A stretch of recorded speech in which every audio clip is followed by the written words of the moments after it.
So I want to give you a couple examples of how codependency looks like in the wild. And so let's say this temporary story of you're dating this person, and let's say your partner starts socializing with someone.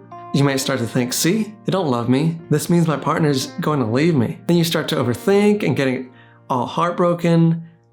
You have to fight the urge for tears. You then tell yourself, I was right not to trust him or her. Then after, you confront them, and in the end, it turns out that was your significant other's cousin. And all of this overthinking, that might have happened to you, for example, but there's so much overthinking that goes on. I also want to tell you a story about one of my best friends who was dating a codependent girl. And in this scenario, they used to live in an apartment together where they had a gym 1 minute away. It actually came with the apartment.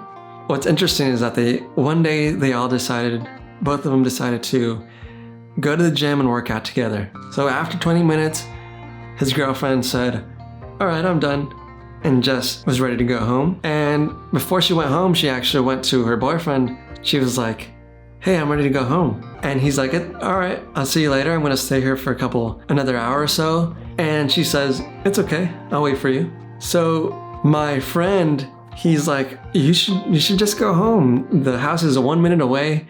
You can go take a shower, you can go get some food. I'm just gonna keep running. I really wanna run for 30 minutes.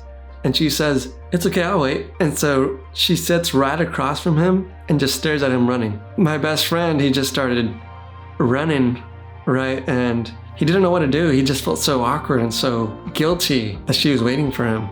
And so he ran for about 5 minutes and he just gave up and decided to go home.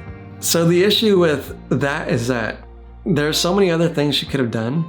As a codependent, I could see that being really romantic, and I could see the beauty in her saying she'll wait for him in terms of him leaving the gym. The issue with that is that as a codependent, she's not taking her partner's perspective into consideration. She's not considering that it'll make him feel really awkward or guilty about running.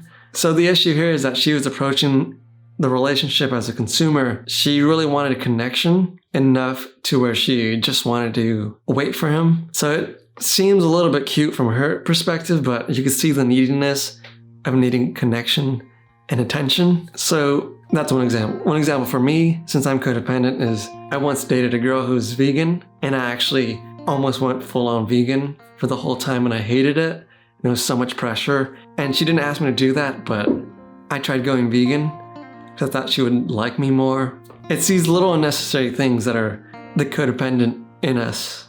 So I shared my own little example, and you've seen a couple examples now. I encourage you to maybe share an example of your own below and see if maybe you could share a story of how you've been codependent. And there's beauty in storytelling. It actually lets you overcome your situation and that regret. And it also actually helps somebody else in knowing that they're not the only one who's done something codependent. So I'll see you in the next segment.